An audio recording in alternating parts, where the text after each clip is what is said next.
Yes, sir. Once again, it's Kennard Vernon Stewart here for the podcast here on YouTube. We're talking about Auburn football. Man, I got a special guest today. This is episode number 130.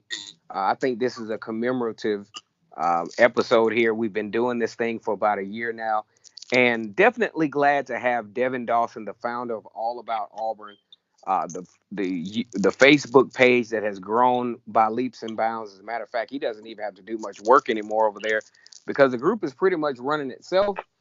And as always, it's great to be an Auburn Tiger, War Eagle. So, Devin, how has this? It's been a lot of downtime. The fans are kind of at odds as to whether the football season will happen or not. Now you got the NCAA that says, "Hey, these players can come back on campus and start practicing." That gives the indication that there will be a college football season, whether it would be abbreviated, whether it will be limited fans, but we know for all intents and purposes, it's going to happen. So what are your thoughts from, just from your downtime? Because you hadn't done any content in a while. So what are your thoughts at this point? Yeah, I was really concerned with all this COVID going on, but we will have a football season. I believe programs like Oklahoma, Texas are trying to start training again. I think it's June 1st. I think the SEC may be June 15th, somewhere around that time, but we will have a football season. As of now, I think the maximum fan capacity is going to be 20,000, but man, I'll watch this shit with zero fans for all I care.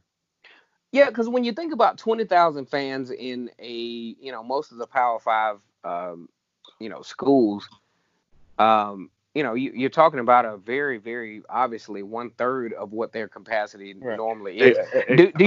Unless you're Baylor, Right. That's capacity. what they do every weekend anyway. So, Devin, do you think there will be a possibility that even from a say a TV standpoint, do you think they'll go to like a pay-per-view type deal to where you have to pay to see this stuff, considering they're not generating the revenue, or they may not be generating the revenue from the actual fans being in the stadium?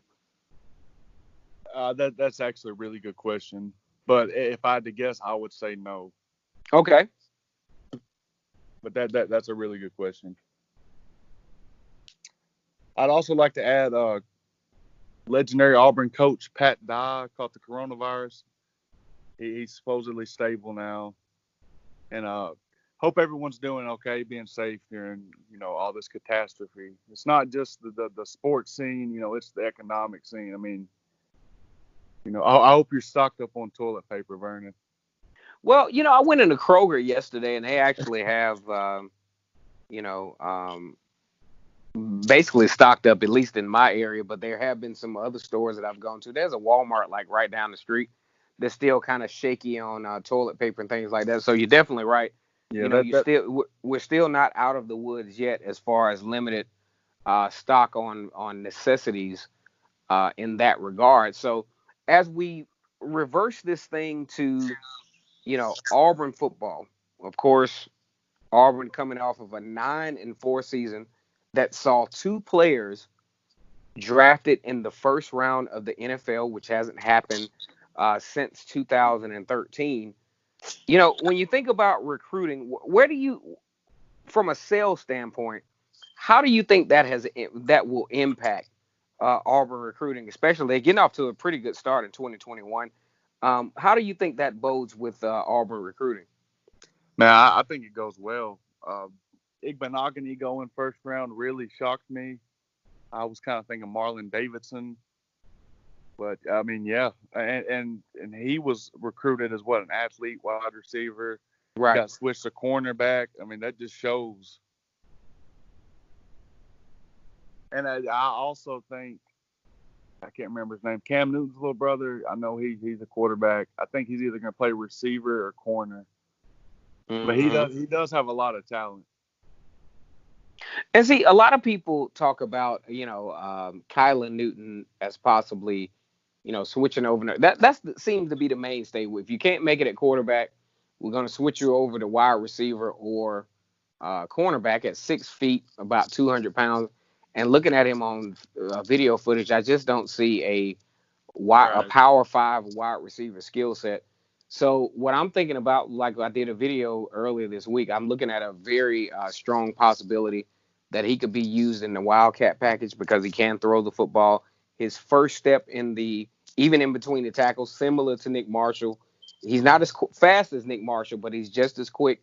And I think he could be a very, very viable threat the way Auburn used to utilize Boobie Right. Whitlow in that particular position. So I'm really looking forward to seeing what Auburn has in mind with bringing him on as obviously a preferred walk-on. So he's not a scholarship player as of such. But, on the back end, I'm pretty sure Auburn is going to take care of him for obvious reasons. Absolutely.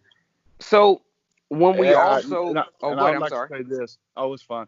You tend to talk about this a lot. Overlapping talents. I I mean, love man. it. I mean, just at the quarterback position, you got Bo Nix, Shaquille Garnett, and then you get this kid, Demetrius Davis. And I'm sure you've seen his highlights, man. This I kid have. is a beast.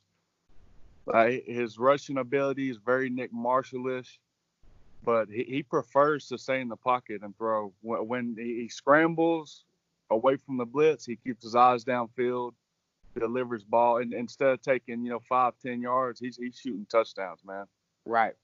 And one of the things that I like when you talk about a dual threat quarterback is a dual threat quarterback that can keep his. You make a great point when you talk about a dual threat quarterback that can keep his high eyes downfield. I like to call those guys they're very parallel in what they do, and quarterbacks like Nick Marshall, Joe Burrow, Cam Newton, not necessarily the beginning of the 2010 season, but towards the middle to end where Auburn really started to take that stride. Cam Newton became that type of quarterback as well once the Exactly. coaching staff figured out what they had in him. I mean, Cam Newton progressed from week to week to week, and then it really hit home in that LSU game, and it was just a wrap from there. But when you have those parallel quarterbacks that trust the guys around them and that can make their scrambles count. Because the issue that I had with Bo Nix from last year is now this wasn't all his fault because I think the offensive line was pretty anemic, for lack of a Correct. better way of putting it. But when you have a quarterback that keeps everything in front, I think that's when you have your successes like your Cam Newtons and your Joe Burrows and your Tua Tagovailoas, and in a roundabout kind of way, even Jake Fromm from Georgia. They keep everything in front. They have that complete control. So I'm really looking forward to seeing what Bo Nix can bring to the 2020 season with obviously way more skill sets around him as far as skill players because Seth Williams will have a lot more help. You got way more help in the backfield. So I think the sky's the limit for Bo Uh, Nix in and the thing 2020. about Bo, I mean, he was so hyped up. That Oregon game, he threw an interception. I think the first drive, and then I think he threw one the second or third drive. And even me, I was like, man, take this kid out. But throughout the season, he progressed, he matured, his decision making got better. I also want to say one more thing. Demetrius Davis, he played for North Shore out of Houston, Texas. One of his offensive linemen, Jaden Roberts, he's scheduled to commit May 27th, and I'm about 100% sure Auburn gets him. So why do you, so if I Number may eight, ask, number eight just offensive guard in the country. I mean that's when you recruit these big schools like this, a lot of times the teammates follow. so let me ask you this. I mean, I think that's a bold statement, and usually with you definitely have helped me with my recruiting game, so to speak, on social media. So with a guy like this offensive lineman you talk about, what gives you the hunch that he will come to Auburn? He played football in Texas. You got the University of Texas, you got TCU, you got Texas A&M, you have the University of Houston. Why does he make the trip up, I-10 east to I-65 north Right. to 85 north? Why does he come to Auburn? Well, for one, I think he trusts his quarterback.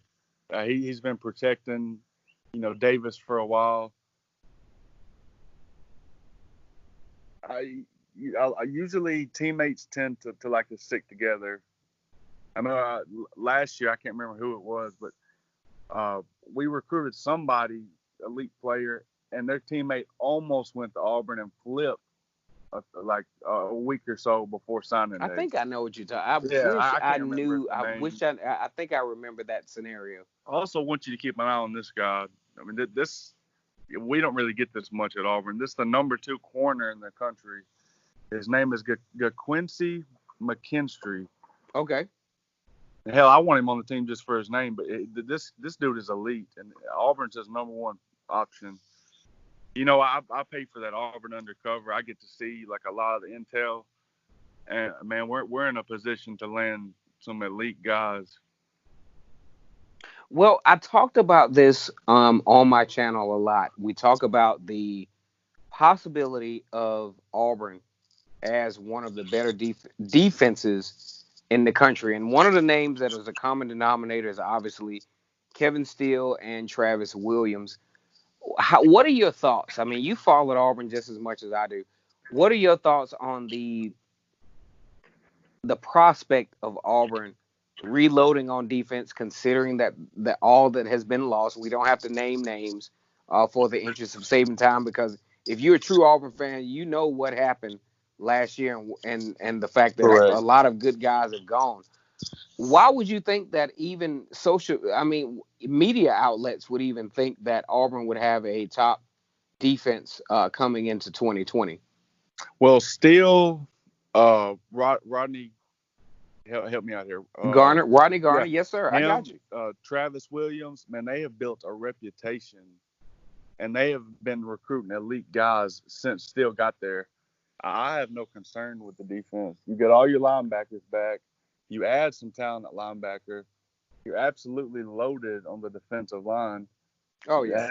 Hell, almost every one of them are elite 4-star recruits that everybody in the country wanted. Mm-hmm. Corner, the secondary is the only problem. There's talent there, but we lost some good guys. But the guys we're bringing in are very talented, and it's their natural position. It's not like that Igbenogany, it did pan out, but I've seen But it in the was real past. iffy though. I was Yeah, I've real seen iffy on Auburn that. do stuff like that. Hell, they tried to do it with Devin Barrett. He's buried in the depth chart now. Yeah, it's a wrap for him, in my But opinion. but he still is listed as a cornerback. So I mean, you never know. He might surprise us. But I have no concern whatsoever with the defense. I don't have any concern with the skill positions. You bring in a guy like Tank Bigsby, who could be the starter in a few weeks. Mm-hmm. My only concern is the offensive line. We've recruited the past couple of years. We have an abundance of them. Maybe not the most talented, but they have size. And Exactly. They have and size. and the day that Davis, the quarterback, committed, we also got a commit from 2 offensive linemen. One of them's a 4-star, one of them's a 3-star. I can't remember their names, but I mean, we're not only getting quantity, we're going to get quantity. As long as Jaden commits the 27th, what is that, tomorrow or Wednesday, I think we're going to be okay. We haven't had Yeah. a guy like probably a guy that elite since Calvin Ashley. He didn't pan out, but it happens. Well, here's the thing as we wrap up. I like the fact that Auburn has finally figured out number one, how to recruit, because a lot of Auburn fans, and fan bases in general, don't like to be honest as to how things got to where they were. You look at a lot of the classes, you got a guy like Calvin Ashley, that's a 99.9% Right. recruit. He's gonna inflate or deflate or whatever you want to call it, inflate the recruiting class because he's such highly rated. But then in the middle, you have maybe a couple of 91s, 89s, and then on the back end, you have a bunch of 81s. I think Auburn did a really good job in 2020 in actually recruiting guys that balanced out the recruiting class. Correct. So when I think about long term for Auburn, and a lot of Auburn fans do not want to agree with this, but by and large, Gus has just now learned what it takes to be a really good coach at a Power Five team, especially in the compromised position that he's in. He's got to face LSU, Georgia, and Alabama, and the whatever rotation of the SEC East. Which, God, how different would the season have been if Florida wouldn't have been in road? He caught Florida at the wrong, kind of at the Exactly. wrong time. But I really think Auburn fans have to really consider what Gus Malzahn has had to do to And put Auburn also, in a position every year to be relevant, to have some of the. I don't care what y'all say. eh, These are the best players that Auburn yeah, has man, had. when was the last Period. time Auburn recruited like this? I mean, Right. I think we averaged what, like 10th in the Gus Malzahn era. I Right. also want to say one more thing about the offensive linemen, like some of the ones we've got in the past classes. Yeah, they're not the most talented, but man, do you see the size on these dudes? The size, brother. Here's the Six, thing. seven, 6'8", You're right. two The, hundred ninety pounds, and when some of you these look at guys are the freshmen. size, when you look at the size, you look at Jack Bicknell, who has a tenure of just really developing guys. He's coached that. He was a head coach at Texas Tech back in the early Right. 2000s. He's coached on the professional level, so he understands that. You know what? I might not be able to get the star recruits my first year, but doggone it, I'm going to target them at least Hey, to see where their that's interest level is. that's where Clemson came from, man. With developing these low 3 and low 4-star guys. I mean, it's possible. I want to say one more thing before we get off here, and this is a hot take. Yes, sir. Auburn has the best coaching staff in football in the Easy. SEC. In the SEC. I'm going to go ahead and normally I don't, because you and I have been doing this thing for about a year now, and I don't always agree because we message a Correct. lot on the back end, Right. and sometimes you'll be like, "Nah, man, that hell no, that ain't gonna work." Nope. But I will say, out of all the times that we have agreed to disagree, kind of like Skip Bayless Oh and yeah. Shannon Sharp, I'll say I think you're right. I think you're absolutely right in that particular take, and that Auburn is in a very good place. Similar, as a matter of fact, there's a video that I want to do to where I talk about why the 2018, the 2019 version of the Auburn Tigers could be trending towards what Clemson has been able to do, uh, as far as where their program is headed. In my opinion, I just don't think you can count Gus Malzahn's tenure between 2013 and 2018 because the dude didn't know how to recruit. He was piecing together stuff with junior college transfers, kicking Exactly. folks off the team, and he had a little success. And then Auburn fans were like, "Okay, well, he blew it." No, he didn't have what he needed, but that's a entirely different video. The take that you just brought to the forefront is exactly where I Exactly. want to head with that video because Auburn is now in a position at 9-4 from last year. I mean, hell, played a lot of top 10 teams. Probably should have beat every one of them, but I mean, it is what it is. And Now real Auburn quick, is in a position to really take it to the next level moving forward, especially a favorable schedule. no doubt. I want to say one more thing before we get Yes, off here. sir. This is for all my Gus haters. Tell me a coach in such a short amount of time at a program and in a conference like the SEC. First year goes to the national title. He won the SEC. In 2017, he went to the SEC championship. We was one game away from the playoffs. Hell, took down two number one teams in a Yep. 3 week span with the schedules that we have. Hell, 9-4 Yep. last year was still crazy. I mean, look at that schedule, man. It was brutal. It was absolutely brutal. And then I'm gonna help you out with this. When you think about the 2016 team, Auburn had an opportunity to be the first two-loss team in college football in the college football playoff era to actually make the playoffs. Why didn't they make it? Recruiting. On Johnson Exactly. goes down, or no, who was it at the time? The big guy, Cameron Petway, Yeah. goes Yeah. down, and things fall apart. And then Sean White gets hurt. Then in 2017, Auburn has the best. I don't care what you say. That team that played Georgia, that team that played Alabama, that was the best team in college football. But guess what happened? In the Alabama game, Kerryon Johnson with a Yep. shoulder injury goes down, and who can we turn to? Nobody. And then that next game against Georgia, Kerryon was just out there as a decoy. Right. And he was still balling. Yeah, he was. But And he was still balling. I can't agree with you anymore. So here's the thing. As we wrap up here, I definitely love having Devin on because he gives an unbiased take. He's very well versed in recruiting. And when you have a guy, I'm gonna just go ahead and edify my man here. When you have a guy that can, out of all the Auburn groups that have been successful, a guy comes out of nowhere and has a Auburn group that has almost 6,000 followers. The dude knows what he's talking about. Man, I'm glad to have had him on tonight. Definitely a great content provider for Auburn football. You know, I'm going to just go ahead and tell you guys like this. This is just the beginning of what we're about to do as we head into this 2020 football season. Once again, it's Kennard, Vernon Stewart here for the podcast. We constantly talk about Auburn football. Like the video, comment, and subscribe, and also become a member of the All About Auburn page on Facebook. And you all already know, as always, it's great to be an Auburn Tiger. Hey, one more thing, Vernon. I'm gonna Oh put yeah, one that come on with it. I'm gonna end it with a page out of your book, and I hope the Auburn fans really take this into account. Overlapping talent.